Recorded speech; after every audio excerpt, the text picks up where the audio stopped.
Namaskar. Welcome to Prakash on Basics. Before understanding the Mahavakyas, we need to understand the words and the concepts that are used in them. We can come to their interrelation once we understand each of these concepts. One of the major concepts in the Upanishads is the Atma or the Atman, as it is mentioned sometimes. The word soul is inadequate to explain Atma. The soul and God are different in Western philosophy. While in Indian philosophy, Atma and Brahma are the same, indistinguishable. Advaita, as it is said. And then there is also Jeeva, the life source. So Jeeva, Atma, and Jeevaatma, their combination, must be understood first. The Atma is the one that holds on to the body with the help of mind and intellect. But what we are aware of is the Jeev, the one often beyond our awareness and realization is the Atma. Hunting for Atma is like being in your own house and hunting for the way to the house. My hand, my mind, my happiness, my feelings. So, what is this my? Obviously, this my and me is different from the body, the mind, the emotions. So, who is the one who thinks as me? Life or consciousness? Jeev or Atma? Or is it the combination? Jeevatma. Unluckily, we have the Atma, but not its understanding. We don't realize its true significance. Let us begin to understand these terms from the simplest of these, the Jiva. Let's do this by using some examples. I knock on the door and my 90-year-old uncle opens the door, recognizes me as the same Prakash dancing on his lap, say around 68, 69 years ago. The same one playing chess with him around 30, 40 years ago. I have changed a lot since he first saw me, mentally, physically, and emotionally also. Practically most of my body cells have changed since then. So is this body that is Prakash? Or is it the name given to the body that is Prakash? Or is it my lifelong role as a teacher that is Prakash? These are all known as upadhis, the subsidiary identifications given to the body. Then who am I? In spite of all other changes, the one who remains the same is the Jiva. The I from the beginning of awareness till its end is the Jiva. Let's look at it from a different angle. Uh, there's a piano program going on in the US. Somebody with a cameraman with a camera is recording it. The signal goes to the satellite. Uh, it travels across, comes to my computer. I see the picture. My eye sees the picture. The retina has the image falling on it. The signal goes to my brain, and I feel happy because I realize that the girl playing the piano there is my granddaughter Surabhi. Who becomes happy? The cameraman, the satellite, the laptop, my eye, my retina, my brain? No, none of these body parts, none of these external factors. Me, that means who? The one who is not seen, but the one who sees through my eye, for whom it is being seen. That is the Jiva. On her deathbed, my mother, her eyes were transplanted. Someone now could see, is my mom looking through those eyes to me? Can I feel my mother's love through those eyes? Do I feel that she is looking through those eyes? No. That's because those eyes are not the part of the same living body. The sense organs are just machines. They're emotionless. They're just appendages without feelings. So the one who is alive and conscious, and the one who keeps that body alive, is the Jiva, and whose departure causes death, for whom the five senses and the five sense organs work, is the Jiva. The one who experiences joy and grief is the Jiva. The one who realizes the fruits of his actions is the Jiva. The one who is bound by that body is the Jiva.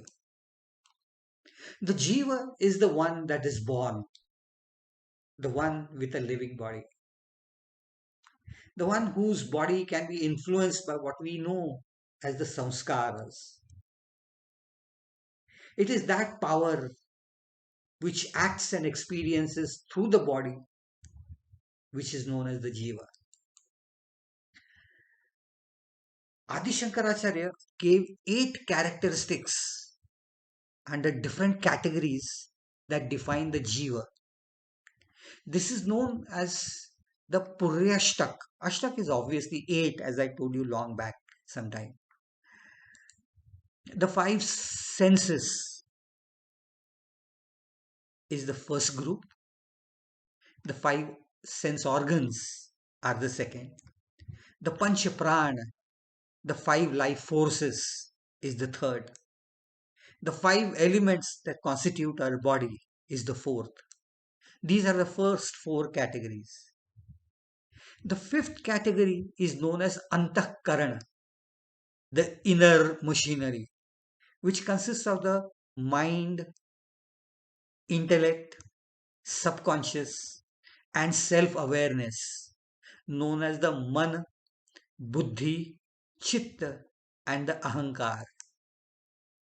And the final 3 are associated with the behavior patterns, the karma, the actions that we do, the kamana, the drives that we have, and avidya, the materialistic skills and knowledge that we have gained. So these 8 together define the jiva. And then what is atma? The Mandukya Upanishad defines atma as the one having 4 legs or 4 support bases.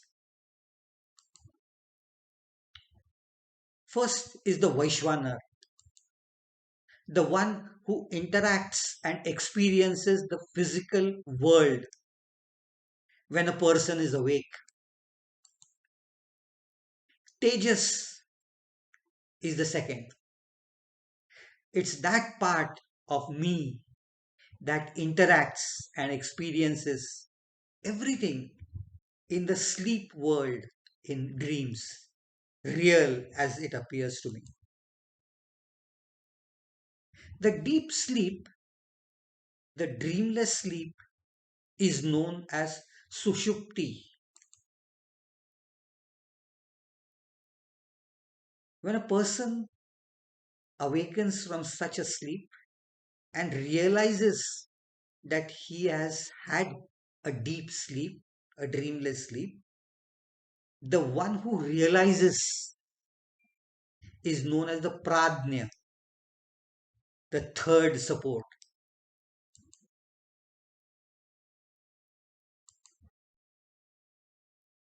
The one who realizes that all these three parts are nothing but the same when the person is awake is the known as the fourth in the Upanishads.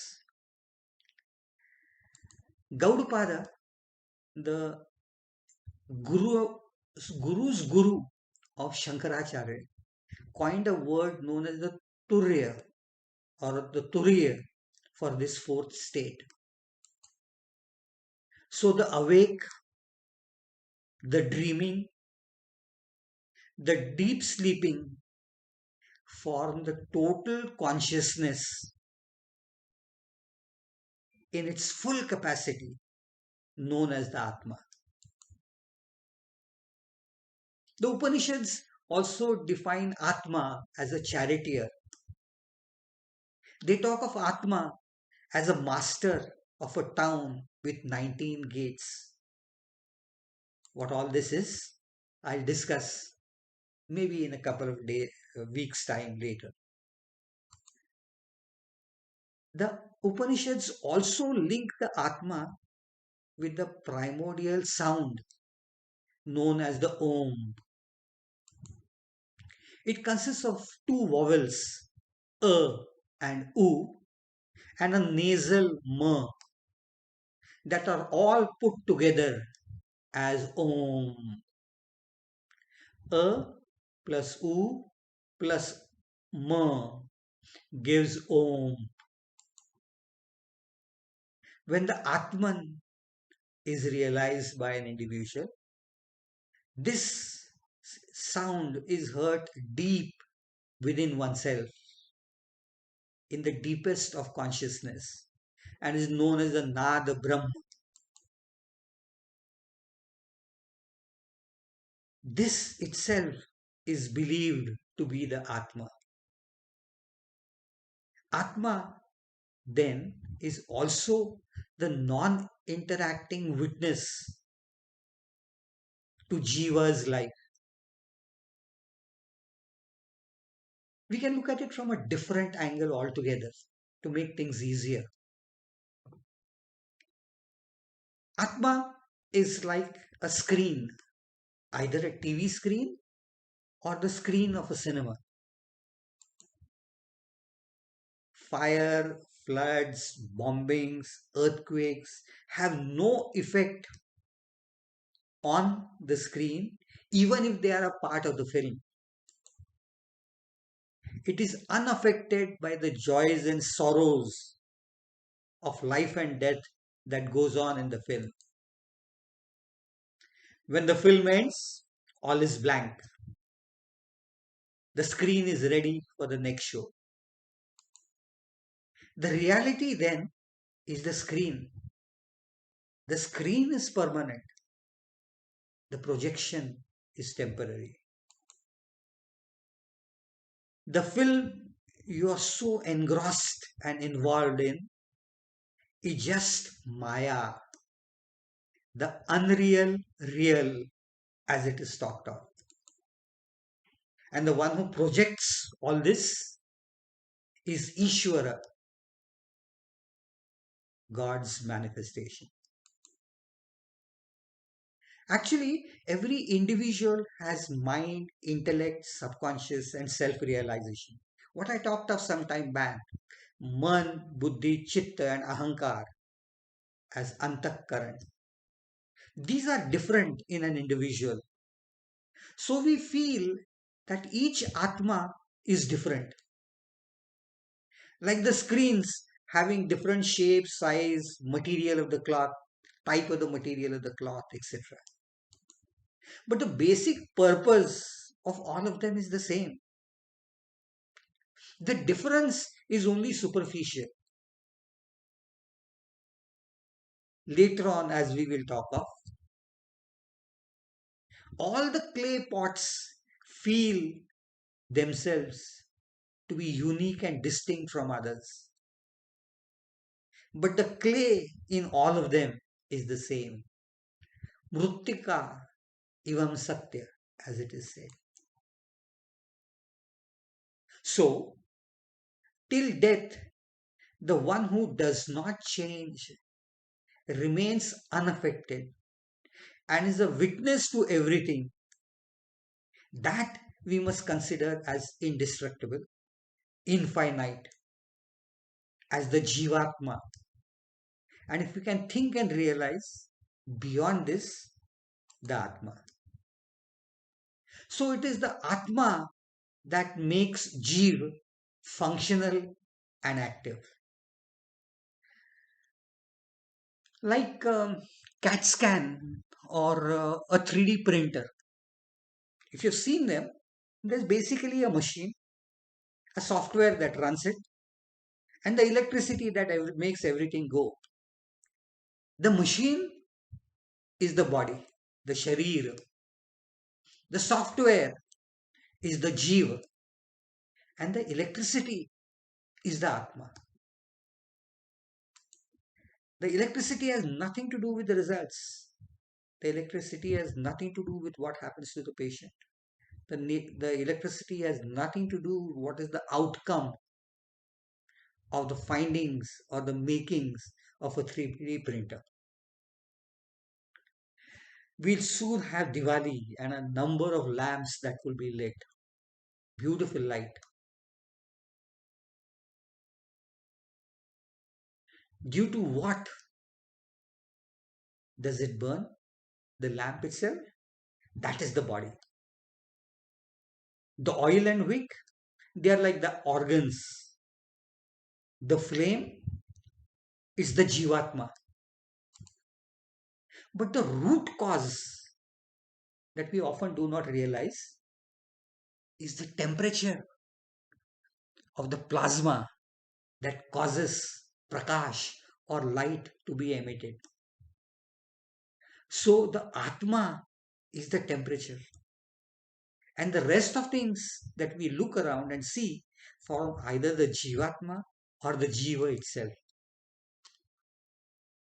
So have I seen the Atma? Do I know someone who has seen the Atma? The people who say that they have seen the Atma or experienced the Atma cannot explain the process. So, what is the practical approach to all this? Realize that everything is going to perish one day, including you and me. With time, this futility of life seems to affect everyone. The realization that there is something that would still continue beyond my life helps you to reduce this grief or fear of death. Being aware of its possibility that there is an Atma is like a stress buster. Life ends? No. Something will go on. What a relief. And that which goes on unaffected by everything is the Atma, the innermost of us. It has to be looked and understood with reference to the outside world, the Brahma. That we are going to do as time passes through. This, my dear friends, is an information related to the Atma, which we will expand on with time. If you have liked and appreciated what I have said, do pass on this information to your friends. Do like and subscribe to this channel so that they and you can gain more knowledge, whatever I can pass on. Till we meet next Saturday for the next major step in understanding the Mahavakyas. Namaskar. Thank you.